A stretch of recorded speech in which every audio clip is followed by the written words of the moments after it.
Curso de Edificação Espiritual 1, Aula 3.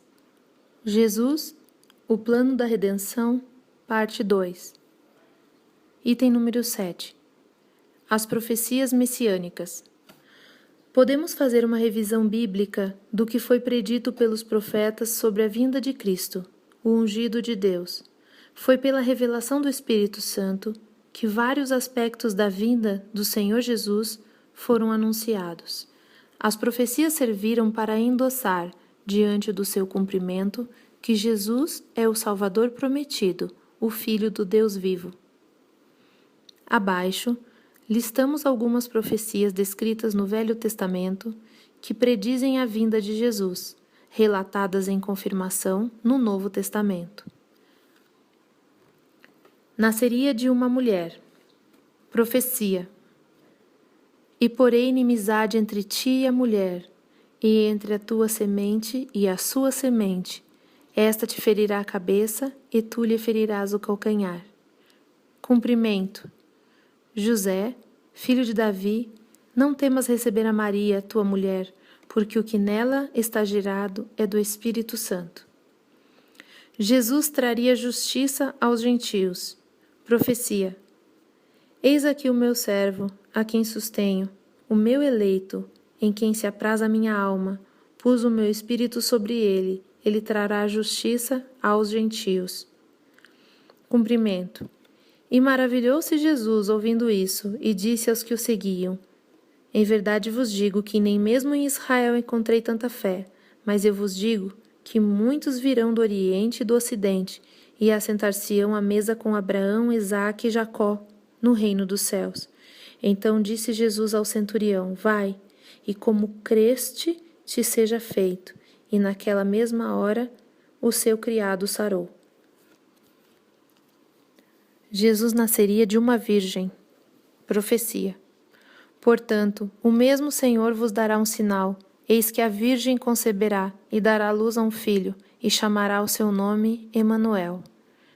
Cumprimento. Ora, o nascimento de Jesus Cristo foi assim, que estando Maria, sua mãe, desposada com José, antes de se ajuntarem, achou-se ter concebido do Espírito Santo. Nasceria em Belém. Profecia. E tu, Belém Efrata, posto que pequena entre os milhares de Judá, de ti me sairá o que governará Israel, e cujas saídas são desde os tempos antigos, desde os dias da eternidade. Cumprimento.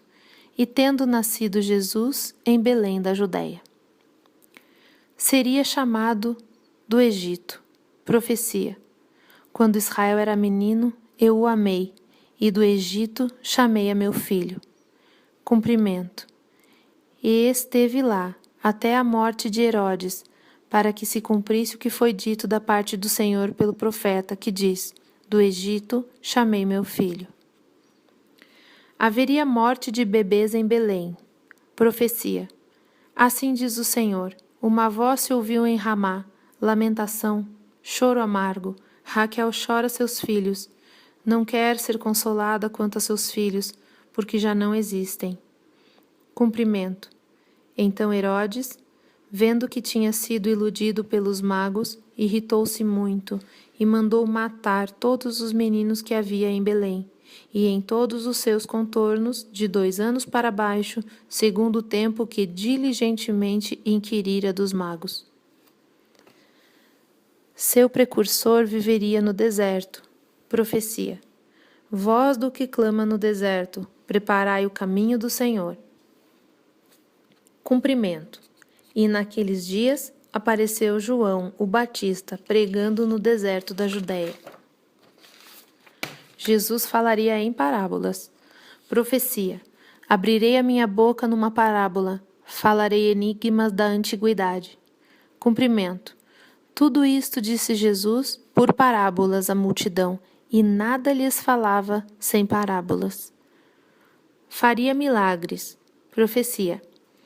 Então os olhos dos cegos serão abertos, e os ouvidos dos surdos se abrirão. Cumprimento. E Jesus, respondendo, disse-lhes: Ide e anunciai a João as coisas que ouvis e vedes. Os cegos veem, os coxos andam, os leprosos são limpos e os surdos ouvem. Os mortos são ressuscitados e aos pobres é anunciado o Evangelho. Seria vendido por 30 moedas e esse dinheiro seria dado pelo campo do oleiro. Profecia. E pesaram o meu salário, 30 moedas de prata.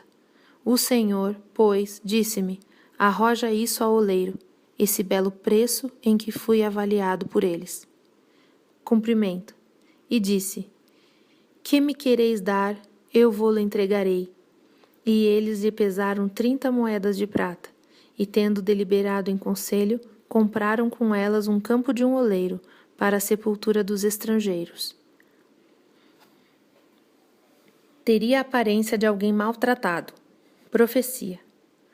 Como pasmaram muitos à vista dele, pois o seu parecer estava tão desfigurado, mais do que qualquer outro. Cumprimento.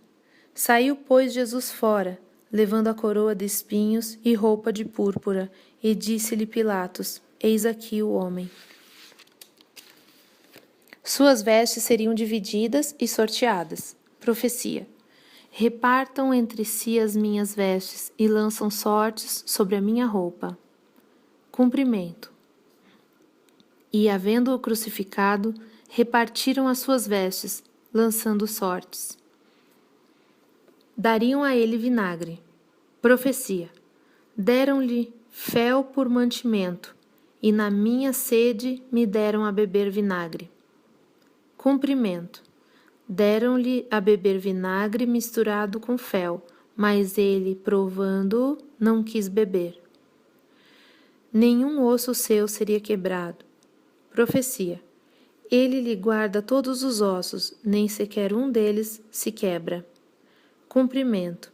Mas, vindo a Jesus, e vendo-o já morto, não lhe quebraram as pernas. Seus pés e mãos seriam cravados. Profecia. Pois me rodearam cães, o ajuntamento de malfeitores me cercou, traspassaram-me as mãos e os pés. Cumprimento. Depois disse Tomé, põe aqui o teu dedo, e vê as minhas mãos, e chega a tua mão, e ponha no meu lado, e não sejas incrédulo, mas crente. Como seria a sua morte? A profecia. Por isso lhe darei a parte de muitos, e com os poderosos repartirá ele o despojo, porquanto derramou a sua alma na morte, e foi contado com os transgressores. Mas ele levou sobre si o pecado de muitos, e intercedeu pelos transgressores. Cumprimento. E Jesus disse, Pai, perdoa-lhes, porque não sabem o que fazem. E Jesus, clamando outra vez com grande voz, rendeu o espírito. Seria sepultado em túmulo de um rico. Profecia. E puseram a sua sepultura com os ímpios, e com o rico na sua morte, ainda que nunca cometeu injustiça, nem houve engano na sua boca. Cumprimento. E, vinda já a tarde, chegou um homem rico de Arimateia, por nome José, que também era discípulo de Jesus. Então Pilatos mandou que o corpo lhe fosse dado, e o pôs no seu sepulcro novo, que havia aberto na rocha. O Messias ressuscitaria. Profecia. Os teus mortos e também o meu cadáver viverão e ressuscitarão. Despertai e exultai, os que habitais no pó, porque o teu orvalho será como o orvalho das ervas, e a terra lançará de si os mortos. Cumprimento. E estando elas muito atemorizadas, e abaixando o rosto para o chão, eles lhe disseram, por que buscais o vivente entre os mortos? Não está aqui, mas ressuscitou. Lembrai-vos como vos falou, estando ainda na Galileia. Item número 8. Aspectos da salvação. 8.1. Redenção. Significado. Redimir significa readquirir, comprar de volta o que anteriormente se tinha propriedade. O homem foi criado por Deus à sua imagem, para representá-lo e expressar a sua glória. Aprendemos através da Bíblia que pela desobediência o homem tornou-se escravo do pecado. 1 Coríntios 6, 20. Porque fostes comprados por bom preço. Glorificai, pois, a Deus no vosso corpo e no vosso espírito, os que pertencem a Deus. Jesus, o Redentor. No plano divino da redenção, a morte de cruz sofrida por Jesus cumpriu a tarefa de nos comprar de volta para Deus, de redimir o homem do domínio do pecado. Este ato de redenção torna Jesus o nosso Redentor. Assim, por ter nos comprado, é também o nosso dono, Senhor. Colossenses 1, 12 ao 14. Dando graças ao Pai que nos fez idôneos para participar da herança dos santos na luz, o qual nos tirou da potestade das trevas e nos transportou para o reino do Filho do seu amor, em quem temos a redenção pelo seu sangue, a saber, a remissão dos pecados. Propiciação. No Antigo Testamento, a propiciação era um ritual de purificação através do sacrifício e aspersão de sangue. Jesus foi o último cordeiro, pois o seu sangue, livre da culpa do pecado, foi derramado por nós, para que todos pudéssemos ser perdoados. Isso faz de Jesus o nosso Salvador. 1 João 1, 7.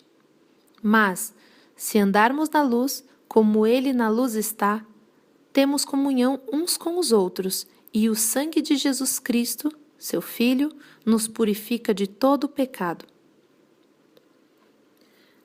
A justificação. Para Deus cumprir sua justiça pautada na sua santidade, deveríamos todos ser mortos eternamente, porque nos tornamos pecadores. Romanos 3, 10. Como está escrito, não há um justo, nenhum sequer. A maneira que aprove a Deus para nos livrar desta morte, sem contrariar as suas próprias ordenanças, foi enviar seu Filho unigênito, Jesus, para sofrer no nosso lugar.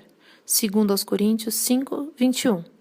Aquele que não conheceu o pecado se fez por nós, para que nele fôssemos feitos justiça de Deus.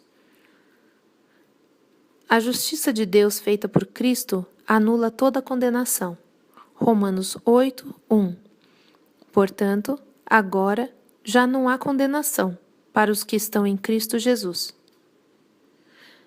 Deus escolheu ter paciência com o homem, a fim de demonstrar a sua justiça na obra realizada por Jesus nesta terra. Romanos 3, do 22 ao 26.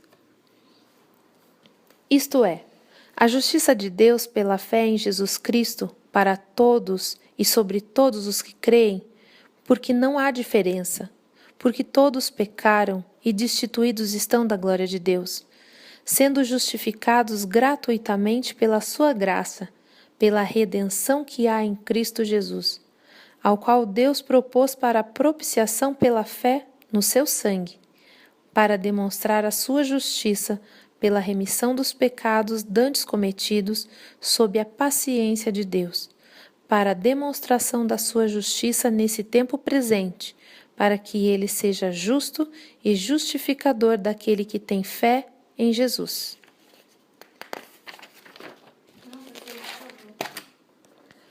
Perdão. O perdão 100% de Deus. O grande amor de Deus é por nós demonstrado pelo perdão dos pecados. Deus nos olha através de Jesus, nos vê perdoados e se esquece das nossas faltas. Hebreus 10, 16 ao 18. Esta é a aliança que farei com eles depois daqueles dias, diz o Senhor. Porei as minhas leis em seus corações e as escreverei em seus entendimentos. E acrescenta: e jamais me lembrarei de seus pecados e de suas iniquidades. Ora, onde há remissão destes, não há mais oblação pelo pecado. Não há pecado que tenha ficado fora da obra redentora de Jesus. Podemos nos considerar limpos como se nunca tivéssemos pecado, livres de qualquer mancha, livres do passado. Isso é a graça de Deus. 1 João 1,9. Se confessarmos os nossos pecados, Ele é fiel e justo para nos perdoar os pecados e nos purificar de toda a injustiça. Reconciliação. A natureza corrompida do homem foi submetendo-o à escravidão do pecado, e este tornou-se inimigo de Deus. Romanos 5:10. Porque se nós, sendo inimigos, fomos reconciliados com Deus pela morte do seu Filho, muito mais, tendo sido já reconciliados, seremos salvos pela sua vida. Deus tomou a iniciativa de nos reconciliar com Ele. Romanos 5:8. Mas Deus prova o seu amor para conosco, em que Cristo morreu por nós, sendo nós ainda pecadores. Deus escolheu nos amar. Ele nos amou primeiro. 1 João 4:19. Nós o amamos, porque Ele nos amou primeiro. Deus nos reconciliou consigo e nos chama para anunciar esta reconciliação às pessoas do mundo. Um chamado para sermos seus representantes. 2 Coríntios 5, 18-20. E tudo isso provém de Deus, que nos reconciliou consigo mesmo por Jesus Cristo, e nos deu o ministério da reconciliação. Isto é, Deus estava em Cristo reconciliando consigo o mundo, não lhes imputando os seus pecados, e pôs em nós esta palavra da reconciliação. De sorte que somos embaixadores da parte de Cristo, como se Deus por nós rogasse. Rogamo-vos, pois, da parte de Cristo, que vos reconcilieis com Deus. Elevou-nos ao patamar de filhos e também de amigos. João 15:15. Já não vos chamarei servos, porque o servo não sabe o que faz o seu senhor. Mas tenho-vos chamado amigos, porque tudo quanto ouvi de meu Pai vos tenho feito conhecer. O Ministério da Reconciliação é um serviço que devemos prestar às pessoas, mostrar-lhes o grande amor de Deus e a sua salvação em Jesus. Contudo, primeiramente, esta reconciliação deve atingir a vida do cristão, a nossa vida. A nossa amizade com Deus deve ser restaurada pela fé em Jesus. Agora leia com atenção, pois isto serve para você também. Logo a seguir, o cristão, nova criatura, deve listar todos os seus relacionamentos quebrados, que precisam de reconciliação e perdão, pois o perdão de Deus para nós é de 100%. Assim, devemos liberar perdão e nos reconciliar até com as pessoas de difícil relacionamento. 1 João 4:20.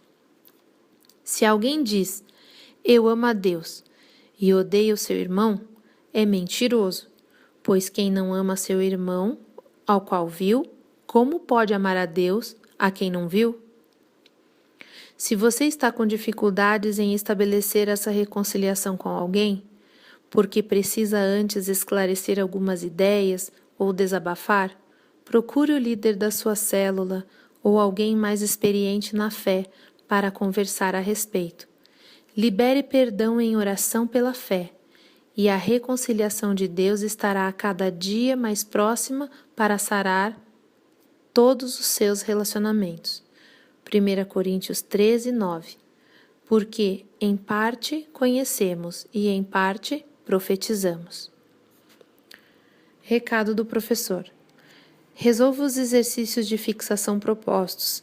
Sempre que necessário, retorne ao texto para não errar.